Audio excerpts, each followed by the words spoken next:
नमस्कार, आदाब, सत श्री अकाल, जय हिंद, जय भारत। आज आश्मी महाजन हिंदी लर्निंग चैनल पर 15 अगस्त की एंकरिंग स्क्रिप्ट लेकर फिर से आपके सामने प्रस्तुत हुई है। ऑलरेडी मैंने चैनल पर 15 अगस्त की एंकरिंग स्क्रिप्ट रिटर्न में प्रोवाइड कर दी है, जिसका लिंक इस वीडियो के डिस्क्रिप्शन में आपको दे दिया जाएगा। लेकिन अगर कहीं पर 1-1.5 घंटे का प्रोग्राम हो रहा है तो उसकी स्क्रिप्ट कुछ अलग से शब्दों और कुछ अलग से वाक्यों के साथ लेकर फिर से मैं प्रस्तुत हुई हूँ।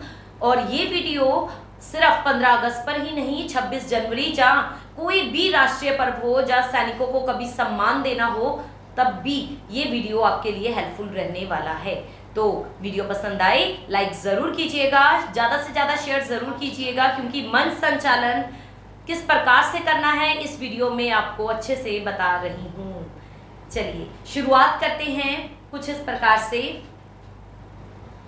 आज हर उस हिंदुस्तानी को नमन करने के लिए, आज हर वो हिंदुस्तानी जो अपनी माँ को नमन करने के लिए यहाँ उपस्थित हुआ है इस सभागार में, उसके लिए कुछ पंक्तियाँ सुनाना चाहूँगी। मैं रामचरितमानस की मर्यादा, मैं रामचरितमानस की मर्यादा, मैं गीता सा पावन हूँ। मैं कालिदास की काव्य कल्पना, मैं ऋतुओं में सावन हूँ।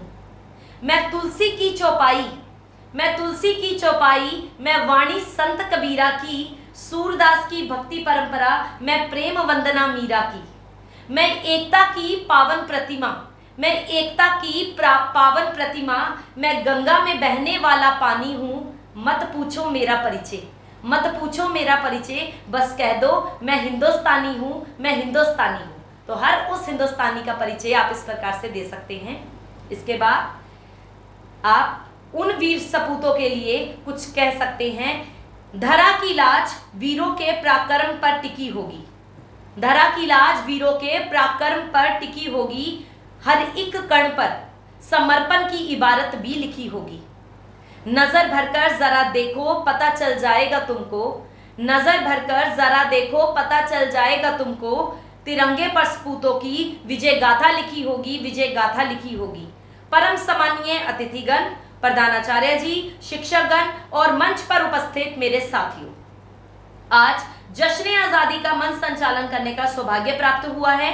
तो इस मंच संचालन को प्रस्तुत करने के लिए मैं आप सबसे तहे दिल से अनुरोध करती हूं कि आप सब हर उस स्वतंत्रता सेनानी को दिल से याद कीजिए, दिल से उनका अभिनंदन कीजिए, जिन्होंने आज हमें देश की इस आबो हवा में खुलकर सांस लेने के लिए प्रेरित किया है।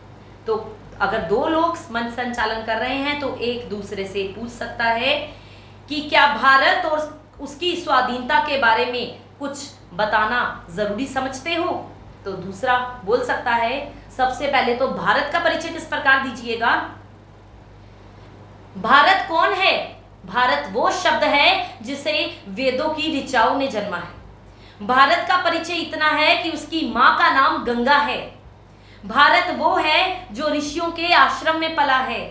भारत वो है जो युग पुरुषों की उंगली थाम कर चला है, ये युग पुरुषों की उंगली थाम कर चला है। और अगर भारत के स्वाधीनता के बारे में बोलना हो तो सबसे पहले इतना बताइएगा कि आज 76वां स्वतंत्रता दिवस है। 15 अगस्त 1947 जब नियति से भारत का साक्षात्कार हुआ था, जब 200 वर्ष की गुलामी के बाद हम आज अपने वतन की आबो हवा में खुलकर सांस ले पा रहे हैं, तो अंदाजे बयान भी कुछ अलग ही होना चाहिए। और वो कैसा होना चाहिए? वो इस प्रकार होना चाहिए कि हर घर तिरंगा होना चाहिए, हर घर तिरंगा होना चाहिए। और तिरंगे की शान में कुछ शब्द बोल सकते हैं। आसमान को पाना है, आसमान को पाना है, आसमान से आगे जाना है। नए भारत की नई कहानी अब आसमान को सुनाना है। गर्व है इस तिरंगे पर, गर्व है इस तिरंगे पर, सारे जहां को ये दिखाएंगे, अमृत काल मनाएंगे, हर घर तिरंगा लहराएंगे, हर घर तिरंगा लहराएंगे। इस प्रकार से आप बोलने के बाद जब भी दो बच्चे आपस में बात कर रहे हैं तो भारत की स्वाधीनता के बारे में अवश्य बोलिएगा कि क्या ये आज़ादी इतनी आसान थी, क्या ये आज़ादी पाना इतना आसान था। करेंसी पर बापू की फोटो, लाल किले पर तिरंगा, सड़क पर भारत माता की जय बोलना और स्कूल में विंध्य हिमाचल यमुना गंगा, क्या इतनी आज़ादी काफ़ी है? क्या सिर्फ इतनी सी आजादी के लिए वो जनेऊदारी कंपनी बाग में ब्रिटिश सरकार से, ब्रिटिश अंग्रेजों से अकेला लड़ गया था? क्या वो 23 साल का सरदार, छोटी उम्र का सरदार रंग दे बसंती गा के फांसी चढ़ गया था? सिर्फ इतनी सी आजादी काफी है? क्या इतनी सी आजादी के लिए लड़ गया था? क्या सिर्फ 1.5 गज कपड़े के लिए नेताजी ने हिटलर को आंख दिखाई थी? या फिर इतनी सी आजादी के लिए बापू ने सिर्फ नोट पर छपने के लिए गोली खाई थी? अरे मैं पूछती हूं हर उस हिंदुस्तानी से, बहुत आंसू बहा लिए वीर गाथाओं पर, बहुत मेले लगा लिए शहीदों की चिताओं पर। अब जरा हम सबको आगे बढ़ना होगा। वी द पीपल वाला पन्ना अब दोबारा पढ़ना होगा और समझना होगा कि जहां आजादी का मतलब सिर्फ फ्रीडम लिखा है, वे सारे शब्दकोश व्यर्थ हैं। इस देश में हिंदुस्तानियों, आजादी के 1 या 2 अर्थ नहीं हैं। इस देश में आजादी के 135 करोड़ अर्थ हैं। हमें समझने होंगे वो अर्थ। आजादी वो है जो ना सपनों के वृक्ष फलने से डरे और ना टूटी हुई चप्पलें डिजाइनर जूतों के साथ चलने से डरे। अरे मैं मुस्लिम हूं, तू हिंदू है, मैं मुस्लिम हूं, तू हिंदू है तो दोनों इंसान। ला मैं तेरी गीता पढ़ लूं, तू पढ़ ले कुरान। सोचिए, क्या कभी भारत का दृष्टिकोण ऐसा हो सकता है? तो मंच पर आमंत्रित करने से पहले आप इस प्रकार की प्रस्तुति दे सकते हैं। उसके बाद अगला कार्यक्रम अगर कोई नृत्य से रिलेटेड हो रहा है तो उसके लिए सबसे पहले अपने फौजियों के लिए कुछ कहना चाहेंगे तो जरूर कहिएगा। फौजियों की मनोस्थिति, उनके मन पर क्या बीतती है अकेले बॉर्डर पर जब वो खड़े होते हैं, उनका शौर्य, उनकी जीवन शैली, उनका देश प्रेम, उनका बलिदान, इसके बारे में हम सिर्फ सुन सकते हैं टीवी पर, हम सिर्फ सुन सकते हैं रेडियो पर, हम सिर्फ बात कर सकते हैं एक दूसरे से, लेकिन महसूस नहीं कर सकते क्योंकि हम आम जनता हैं और वे खास लोग हैं। हम उनकी नकल तो कर सकते हैं पर उनके शौर्य का आकलन नहीं कर सकते। सीमा पर खड़ा सिपाही क्या सोचता है, उस पर कुछ पंक्तियां सुनाना चाहूंगी। शोहरत बले ना देना मौला, कुमार विश्वास जी की ये पंक्तियां हैं, मैं दोहरा रही हूं। शोहरत भले न देना मौला, दौलत भले न देना मौला, बस इतना ही देना मौला, शमे वतन की लो पर, शमे वतन की लो पर, जब जब कुर्बान पतंगा हो, होठों पर गंगा हो, हाथों में तिरंगा हो, हाथों पे तिरंगा हो। इस तरह से गाकर उन फौजियों के लिए अगर हमारे बच्चे कुछ प्यारी सी प्रस्तुति देना चाहते हैं तो वो दे सकते हैं। इसके बाद आप भारत माँ के नारे के साथ बच्चों का स्वागत कर सकते हैं, जोर से स्टेज पर वंदे मातरम बोल सकते हैं, भारत माता की जय बोल सकते हैं। इसके बाद अगली प्रस्तुति से पहले आप बोलना चाहे तो बोल सकते हैं। अगर विश्व के इतिहास का, मेरी ये पूरी एंकरिंग 20 से 25 मिनट की होगी और इसको जब प्रस्तुत किया जाएगा स्टेज पर अलग अलग प्रोग्राम के साथ तो हो सकता है 1-1.5 घंटे का प्रोग्राम आपका तैयार हो जाए। तो ये एंकरिंग बहुत फ़ायदा देने वाली है और अच्छे अच्छे वाक्य आप अपनी एंकरिंग में प्रयोग कर सकते हैं। ध्यान से सुनिएगा अगला। अगर विश्व के इतिहास का आकलन किया जाए तो बलिदान बहुत सारे हुए हैं। एक बलिदान नहीं दिया एक स्वतंत्रता सेनानी ने, लोगों ने तो समूह में भी बलिदान दिए हैं। लेकिन भारत का जलवा अगर देखना हो तो किसी तीर्थ पे जाके देखिए, और अगर वो तीर्थ किसी को देखना हो तो जलियांवाला बाग में जाकर देखिए, जहां बैसाखी के दिन 1919 में एक सभा हुई थी जिसमें सत्यपाल तथा सैफुद्दीन किचलू जैसे 2 राष्ट्रवादी नेता थे जिन्हें अंग्रेज सरकार ने काला पानी की सजा दी थी। इस घटना से 13-14 दिन पहले वहां के लोग इकट्ठे होकर अंग्रेज कमिश्नर के पास गए थे और ये कहने लगे ये सजा गलत है, पर किसी ने उनकी बात नहीं सुनी। और वैसाखी जैसा महान उत्सव, यहाँ हजारों लोग आकर इकट्ठे हो गए थे। उस समय पंजाब के गवर्नर जनरल डायर ने क्रांतिकारियों को सबक सिखाने के लिए अमानवीय हत्याकांड की योजना बना दी थी। तभी तो अमृतसर में जनरल डायर को एक कसाई के नाम से जाना जाता है। और इसका बदला उधम सिंह ने लिया जरूर था। कब लिया था वो मेरी कविता के बाद सुनिएगा। इसका बदला उधम सिंह ने लिया। आजादी के पहले आंदोलन में 1857 में एक अंग्रेज ऑफिसर शायरी करना सीख गया था। जब बहादुर शाह जफर को कैद करके रंगून ले जाया जा रहा था तब बहादुर शाह जफर को चिढ़ाने के लिए उस अंग्रेज अफसर ने कुछ कहा था। दमदमा, दमदमा एक जगह है जहां भारतीय फौजों के हथियार रखे जाते थे। उन्होंने चिढ़ाते हुए बहादुर शाह जफर को कहा, दमदमे में दम नहीं, अब खैर मांगो जान की। दमदमे में दम नहीं, अब खैर मांगो जान की। ए जफर अब ठंडी हुई शमशीर हिंदुस्तान की, शमशीर हिंदुस्तान की। बहादुर शाह ने पलट के जवाब देते हुए क्या कहा था, सुनिएगा। बहादुर शाह ने कहा, गाजियों में बू रहेगी जब तलक ईमान की, गाजियों में बू रहेगी जब तलक ईमान की, तख्ते लंदन तक चलेगी तेग हिंदुस्तान की, तेग हिंदुस्तान की। तो जब उन्होंने इस प्रकार से कहते हुए अपनी बात को विराम दिया, तो इसका मतलब ये नहीं बात वहां खत्म हो गई। इस बात का मतलब था 21 साल बाद उधम सिंह ने लंदन की ईस्ट इंडिया कंपनी की एक सभा में जनरल डायर को गोली मारी थी जाकर। यानी कि भारतीयों का जलवा ऐसा है कि 7 समुद्र पार करके भी बदला लेने की हिम्मत रखते हैं। तो आज मंच पर उसी जलवे के साथ बच्चे अपनी प्रस्तुति प्रस्तुत करने आ रहे हैं। जोरदार तालियों से जरा इनका स्वागत किया जाए। तो इस प्रकार आप अगले प्रोग्राम की प्रस्तुति दे सकते हैं। उसके बाद मंच पर बहुत सारे बच्चे होंगे जो आज के दिन स्वतंत्रता सेनानियों के लिए कुछ कविताएं प्रस्तुत करना चाहेंगे। उन स्वतंत्रता सेनानियों में भगत सिंह का नाम भी हो सकता है, राजगुरु का नाम हो सकता है, सुखदेव का नाम हो सकता है, राम प्रसाद बिस्मिल का नाम हो सकता है, मंगल पांडे का नाम हो सकता है, ना जाने किस किस स्वतंत्रता सेनानी का नाम हो सकता है। तो उनके सब के लिए मैं कुछ कहना चाहूंगी। तो पहले शहीद भगत सिंह के बारे में अगर हो तो मैं बता रही हूँ। वैसे तो शहीद भगत सिंह किसी परिचय के मोहताज नहीं है और ना ही कोई स्वतंत्रता सेनानी किसी परिचय का मोहताज है। उनकी बहादुरी से आज की युवा पीढ़ी प्रेरणा लेती आई और लेती रहेगी। लाहौर की जेल में आखिरी सांसें लेते हुए, लाहौर की जेल में आखिरी सांसें लेते हुए जो लड़ाई उन्होंने शुरू की थी वो ये बता गई कि आपका जन्म लेना महत्वपूर्ण है नहीं है, आपका जन्म लेना महत्वपूर्ण नहीं है, आपकी मृत्यु महत्वपूर्ण है।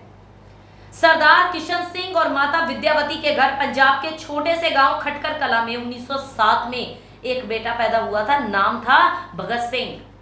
किसी को नहीं पता था, पर जब यही बेटा फांसी के फंदे पर झूला था ना, तब देश की हर मां ने यही चाहा था कि उसका बेटा भगत सिंह जैसा हो। तो भगत सिंह, सुखदेव, राजगुरु और राम प्रसाद बिस्मिल की कुर्बानियां भी स्वर्णिम अक्षरों में लिखी गई हैं हमारे इतिहास में। ऐसे हर एक देशभक्त को हमारा शत शत नमन। और उनके लिए अगर बच्चे कुछ सुनाना चाहें तो उससे पहले कह सकते हैं, बहरों को सुनाने के लिए धमाकों की जरूरत होती है। ऐसे वाक्य जिस सरदार ने कहे थे, उनके शौर्य के आधार पर, उनके शौर्य के आधार पर कुछ पंक्तियां प्रस्तुत करने हमारे बच्चे मंच पर आ रहे हैं। इस प्रकार प्रस्तुति देकर आप समाप्त कर सकते हैं। इसके बाद कुछ बच्चे ड्रिल प्रस्तुत करना चाहते हैं, तो ड्रिल प्रस्तुत करते हुए आप सबसे पहले कुछ अपने देश में योग दिवस पर बता सकते हैं। योग दिवस पर हम सबको याद आता है बस एक ही नाम, वो नाम है बाबा रामदेव जी का, जिन्होंने हम सबको योग करना तो सिखाया, साथ में स्वस्थ रहना भी सिखाया। कई सालों से वो एक ही वाक्य टीवी पर दोहराते रहे, काम धंधा छोड़ो योग करो, काम धंधा छोड़ो योग करो। और एक वो इंसान था कि जिसने ये तो सिखा दिया काम धंधा छोड़ो योग करो, पब्लिक ने योग शुरू कर दिया, बाबा जी ने अपना काम धंधा शुरू कर दिया। तो योग पर कुछ पंक्तियां सुनाना चाहूंगी। ये पंक्तियां मेरी स्वरचित कविता है और इस स्वरचित कविता का लिंक भी आपको इस वीडियो के डिस्क्रिप्शन में मिल जाएगा।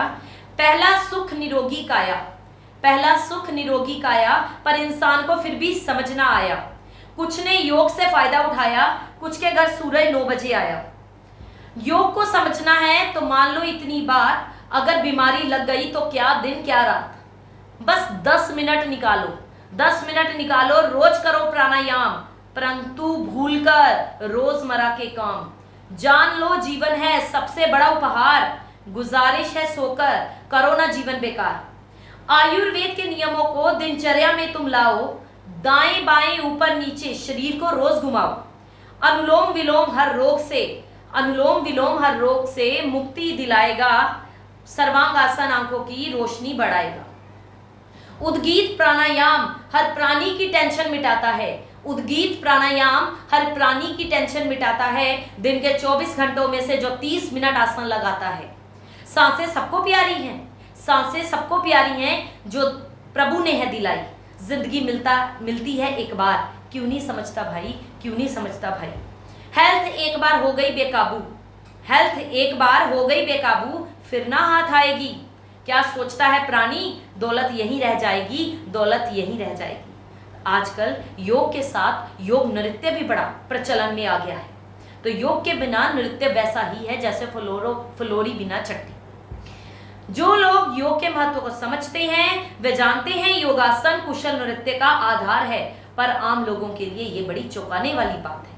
आज शारीरिक व्यायाम और सांस की क्रियाओं का बेहतर संयोजन प्रस्तुत करने कुछ छात्र हमारे सामने प्रस्तुत हो रहे हैं और भारत माता का गीत गाते हुए प्रस्तुत हो रहे हैं। इनका जोरदार तालियों से स्वागत किया जाए। हमारा एक ही नारा है शुरू से, वंदे मातरम। वंदे मातरम के ऊपर बच्चे लघु नाटिका या फिर वंदे मातरम के ऊपर कोई डांस, कोई नाटिका कुछ भी प्रस्तुत कर सकते हैं। तो उससे पहले आप जरूर बताइएगा, people with good sense of humour, people with good sense of humour have a better sense of life. इस कोट को वास्तव में अगर 100% मैच करने वाला कोई है वो है भारत रत्न, जी हाँ, भारत रत्न अटल बिहारी वाजपेयी जी। उनकी हाजिर जवाबी के बारे में सब जानते हैं। एक किस्सा याद आता है, जब भारत पाक के रिश्ते सुधारने के लिए उन्होंने बस सेवा शुरू की थी। अटल जी खुद उस बस में सवार होकर अमृतसर से लाहौर गए। उन्होंने वहां गवर्नर हाउस में ऐसा ओजस्वी भाषण दिया कि तालियों की गूंज से काफी समय तक गवर्नर हाउस गूंजता रहा। भाषण के बाद एक दिलचस्प बात हुई। वहां की एक पाकिस्तानी महिला पत्रकार थी जिन्होंने अटल जी से पूछा कि आप कुंवारे हैं, मैं आपसे शादी करने को तैयार हूं, पर मेरी शर्त है कि मुझे मुंह दिखाई में कश्मीर चाहिए। अगर कोई और ये सुनता तो चुप हो जाता और बात को टाल जाता, लेकिन था कौन, थे हमारे अटल जी। अटल जी की हाजिर जवाबी सब जानते हैं। झट से जवाब आया, हाँ मैं तैयार हूं, पर मुझे दहेज में पूरा पाकिस्तान चाहिए। वंदे मातरम। देखो हमारी ओर, पहचानो हमें, देखो हमारी ओर, पहचानो हमें। हम वही हैं जो बाण बेध कर धरती से धारा निकाल दिया करते थे, एक उंगली पर गोवर्धन उठा लिया करते थे। हम ही थे वो दलेर जो चक्रव्यूह में वापस लौटने की विद्या सीखे बगैर गए। वो भी हम ही थे जिनके फेंके हुए पत्थर पानी पर तैर गए। हम मारना भी जानते हैं और बचाना भी। हमने दुश्मन के लिए फाइटर जेट बनाए और जब जिंदगी की सांस टूटने लगी तब कोरोना वैक्सीन भी बनाई। हम जांबाज हैं, जियाले हैं, हम जांबाज हैं, जियाले हैं, आंधियों से खेले हैं, बिजलियों के पाले हैं। हम शांति का सवेरा हैं, इंसानियत के उजाले हैं। पहचानो हमें, कोई और नहीं, हम इंडिया वाले हैं, हम इंडिया वाले हैं। तो इस प्रकार से इंडिया वाले की प्रस्तुति दे सकते हैं। इंडिया पे कोई भी गाना प्रस्तुत हो सकता है। इस प्रकार आप अपने मंच संचालन की प्रस्तुति दे सकते हैं और मंच पर बच्चों का वेलकम, मंच पर बच्चों के वेलकम के बाद उनके लिए कुछ अच्छे अच्छे शब्द बोल सकते हैं। ब्लेसिंग बाय गेस्ट के लिए आप मुख्य अतिथि से गुजारिश कर सकते हैं कि आइए मंच पर आकर छात्रों और शिक्षकों के सतत प्रयासों के परिणाम के लिए कुछ 2 शब्द कहें। वोट ऑफ थैंक्स में विद्यालय की प्रधानाचार्य से निवेदन कर सकते हैं कि वो मंच पे आए और 2 शब्द जरूर कहें। उसके बाद नेशनल एंथम, अपने तिरंगे की शान में भी कुछ कह सकते हैं। तिरंगे की है जग में शान जो, वो शान जिंदाबाद। तिरंगे की है जग में शान जो, वो शान जिंदाबाद। वतन के जो भी रखवाले हैं उनकी आन जिंदाबाद। हर एक मजहब के लोग मिलकर कहते हैं हमारा है, हमारा प्यारा हिंदुस्तान जिंदाबाद, हमारा प्यारा हिंदुस्तान जिंदाबाद। इसके बाद मंच पर जितने भी लोग खड़े हैं और जितने भी सभागार में लोग बैठे हुए हैं उन सबसे नेशनल एंथम के लिए आप बोल सकते हैं कि खड़े हो जाएं और नेशनल एंथम के लिए उन्हें उच्चारित करने के लिए प्रेरित कर सकते हैं। और अंत में आप इन पंक्तियों के साथ आज के प्रोग्राम को विराम दे सकते हैं। मोहब्बत की माटी को हिंदुस्तान कहते हैं, जो इसके लिए कुछ कर जाए उसे ही महान कहते हैं, उसे ही महान कहते हैं। जय हिंद, जय भारत। आई होप आपको ये एंकरिंग स्क्रिप्ट काफ़ी पसंद आई होगी और अगर रिटर्न में चाहिए तो दूसरी एंकरिंग स्क्रिप्ट का लिंक इस वीडियो के डिस्क्रिप्शन में दिया है। 15 अगस्त की स्टोरी अगर सुननी हो उसका लिंक भी इस वीडियो के डिस्क्रिप्शन में दिया हुआ है और 15 अगस्त पर कविता सुननी हो उसका लिंक भी इस वीडियो के डिस्क्रिप्शन में दिया हुआ है। तो तैयार हो जाइए और कमर बांध लीजिए, क्योंकि 15 अगस्त का मंच संचालन आप इस बार बहुत जोर शोर से करने वाले हैं। जय हिंद, जय भारत।